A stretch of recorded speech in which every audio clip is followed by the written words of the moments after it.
కొట్టాలి. ప్రపంచంలో చూసాం కదా, మహా సామ్రాజ్యాలు ఎట్ట కుప్పకూలిని. ఒక 5-6 దేశాలు, బ్రిటన్ చూసాం, స్పెయిన్ చూసాం, యుఎస్ఎస్ఆర్ చూసాం.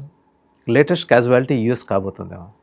మీరు నిన్న ఇరాన్ ఇక్కడ ఇరాన్ ఎంబసీ, ఇండియాలో ఢిల్లీలో ఉన్న ఎంబసీ ఇన్వైట్ చేశారు కాంగ్రెస్ వాళ్ళని, కొంతమంది కమ్యూనిస్ట్ వాళ్ళని కూడా ఇన్వైట్ చేశారు. బీజేపీ వాళ్ళని ఇన్వైట్ చేయలేదు. మీకు చాలా క్లియర్గా తెలిసిపోతుంది వాళ్ళ అఫిలియేషన్ అంటే religious base. Salman Khurshid, of course Mallikarjun Kharge గారు ప్రెసిడెంట్గా ఉన్నారని చెప్పి కాంగ్రెస్ ఆయన ఇన్వైట్ చేశారు. కానీ డెలిబరేట్గా చూడండి, దేర్ రిలీజనే వాళ్ళకి, ఇంకేం లేదు. మిగతా అంతా మాట్లాడతారు కానీ religion is the base core దానికి. మోదీ గారిని ఇన్వైట్ చేశారంటే మోదీ గారు వెళ్ళరు. హెడ్స్ ఆఫ్ స్టేట్ ఎవరు రారు చూడండి, అంతే కదా. గల్ఫ్ నేషన్స్ ఎవరు రారు. ఇప్పుడు పరిస్థితి ఎట్లయిపోయిందంటే ఇరాన్లో ఒక భయ వాతావరణం ఉంది. ఇప్పుడు ఈ ఫ్యూనరల్కి వచ్చిన వాళ్ళని కూడా ఫినిష్ చేసేస్తారని చెప్పి ఒక భయం ఉంది. ఇజ్రాయెల్ ఇప్పటికే వాచ్ పెట్టుంటుంది కదా సార్. మీరు నిన్న చూసుంటారు, ఇజ్రాయెల్ గేవ్ ఎ వార్నింగ్. ఈ ఖమేనీ ఉన్నాడు కదా ఇప్పుడు, ముస్తఫా ఖమేనీ, వాడిని ఏ రోజు కావాలంటే మేము లేపేస్తామని చెప్పి. సో దానికే వస్తాం, ఫ్యూనరల్కి రావట్లేదు. వాళ్ళ నాన్నగారు ఫ్యూనరల్కి ముస్తఫా ఖమేనీ రావట్లేదు. ఎందుకని వాళ్ళ టైమ్స్ ఆఫ్ ఇండియాలో ఒక రిపోర్ట్ ఉండే, because of security reasons. Okay, కనిపిస్తే పైనుంచి బాంబు పడుతుంది, ఉన్న వాళ్ళు అందరు పోతారు. ఇజ్రాయెల్ ఈజ్ లీస్ట్ బాదాడు, అక్కడ ఎవడు కూర్చున్నాడు కింద అని చెప్పేసి. అది కాకుండా మన టాక్స్కి వెళ్ళినప్పుడు, స్విట్జర్లాండ్కి వెళ్తున్నప్పుడు అరాచీని, గాలిబాఫ్ని చంపడానికి ఇజ్రాయెల్ ప్లాన్ వేశారంట, వాళ్ళు వెళ్తున్న ఎయిర్క్రాఫ్ట్ని బాంబ్ చేయడానికి. అది వార్నింగ్. యుఎస్ వాళ్ళకి టిప్ ఆఫ్ చేశారంట ఇరాన్ని, మీరు ఈ ఫ్లైట్ డిలే చేయండి, మీ మీద అటాక్కి ప్లాన్ చేస్తున్నారు ఇజ్రాయెల్ అని చెప్పేసి. మమ్మల్ని తర్వాత మీరు తిట్టకండి, మేము ముందే మీకు చెప్పేస్తున్నాం అని చెప్పి. దానికోసం మీరు గుర్తుంటుంది, ఇరానియన్ డెలిగేషన్ 6 hours లేట్ వెళ్ళారు టాక్స్కి, స్విట్జర్లాండ్కి. ముందు వెళ్ళారన్నారు వాళ్ళకి భయం ఉండే, వాళ్ళ ఎయిర్క్రాఫ్ట్ని ఎక్కడో కొట్టేస్తారు వీళ్ళు అని చెప్పేసి. ఇజ్రాయెల్ చేస్తారు కూడా, వాళ్ళకి they are capable of doing it, they have done it before. వాళ్ళు బరి తెగించున్నారు సార్, వాళ్ళు చేస్తారు అది కూడా. ఇప్పుడు ఎట్లయిపోయిందంటే, ఇప్పుడు తిరిగి అక్కడికి వచ్చినప్పుడు ప్రెసిడెంట్ ట్రంప్కి అర్థమైపోయింది, ఇరాన్ వానితోనే ఆడుకుంటున్నారు, లిటరల్లీ ఫుట్బాల్ ఆడుకుంటున్నారు ఆయనతో. ఏం చేయలేరు ఆయన, ఆ పరిస్థితిలో వచ్చేసారు. ఎందుకంటే వస్తుంటుంది, నరాలు తెగే ఉత్కంఠ ఉంటుంది. కానీ ఇరాన్ ఇప్పుడు ఏమైపోయిందంటే, వాసుదేవన్ గారు, they have established leadership position in the Gulf. Saudi Arabia వాళ్ళని భయపడుతున్నారు, ఖత్తర్ భయపడుతున్నారు, చిన్న దేశాలు మర్చిపోండి మీరు, ఒమాన్ భయపడుతున్నారు, బహ్రెయిన్, కువైత్ అంతా స్మాల్ కంట్రీస్, యుఏఈ భయపడుతున్నారు. బికాజ్ వాళ్ళు ఒక పొజిషన్ చూపించారు, ఇప్పుడు మేము కావాలంటే మీ మీద దాడి చేయొచ్చు. అమెరికా కాదు, ఇజ్రాయెల్ కాదు, ఎవ్వరు కూడా మిమ్మల్ని హెల్ప్ చేయలేరు. ఆ పరిస్థితిలో మేము ఉన్నాం. We are the leaders in the Gulf.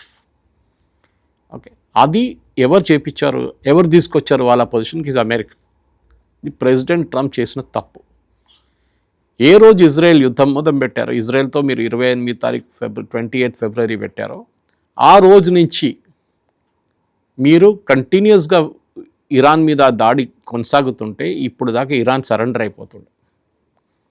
రెండవది, ఇజ్రాయెల్ వైపు మీరు చూపించిన వాళ్ళ మీద పెట్టిన ఆశలు, అది ఇంకా దానికన్నా పెద్ద దారుణం. హెజ్బుల్లాని కొట్టకూడదు, హెజ్బుల్లాని ఏం చేయకూడదు. Who are you? ఇజ్రాయెల్ ప్రజలు వాళ్ళ, ఇన్ఫ్యాక్ట్ టుడే, ఇవాళ is 1000th day of October 7th attack. 1000 రోజులు అయ్యి, 3 ఏళ్ల పైన చిల్లర. Okay, because we can count off July, August అది మంత్స్ కొంచెం తగ్గించుకుంటే కూడా you are counting on October 7th as the date of 1000th day. So ఈ పరిస్థితుల్లో ఉన్న ఏం చేస్తారు? ఒకవేళ ఇప్పుడు ఈ క్రిమేషన్కి మనమంటే మన రిప్రజెంటేటివ్స్ ఎవరో వెళ్తున్నారు గవర్నమెంట్ ఆఫ్ ఇండియా నుంచి, ఇజ్రాయెల్ ఏం చేసేది ఎవరినై ఉండొచ్చు సార్? ఇజ్రాయెల్ ఎవరిని లక్ష్యంగా చేసుకుని టార్గెట్గా చేసుకుని ఇప్పుడు చేసుకోరు. ఎందుకంటే ఇప్పుడు ఏమైపోతుంది, ఐడెంటిఫై చేసుకుంటారు. It will become a big diplomatic incident. అదే, అందుకని ఐడెంటిఫై చేసుకుంటారు. మీరు బాంబు వేస్తే ఖర్గే తల మీద పడుతుంది, మళ్ళీ అది పెద్ద ఇష్యూ అయిపోతుంది. Israel will not do it. వాళ్ళకు ఒక ప్లానింగ్ ఉంది, అండ్ అమెరికా కూడా చెప్పేసి ఉంటారు వాళ్ళకి, మీరు ఇప్పుడు ఏం చేయకండి. ఓకే, అక్కడ అందరు వచ్చి ఉన్నారు. ఓకే, నెక్స్ట్ ఫ్రైడే ఫ్యూనరల్ ఉంది. ఓకే, ఇప్పుడు మీరు చేస్తే మళ్ళీ దాని పెద్ద ఇష్యూ అయిపోతుంది. కానీ దీనికన్నా ముందు కూడా చాలాసార్లు గాజాలో కూడా పెద్ద పెద్ద టెర్రరిస్ట్ లీడర్స్ని చంపినప్పుడు వీళ్ళు ఫ్యూనరల్ తీశారు, ప్రొసెషన్ తీశారు.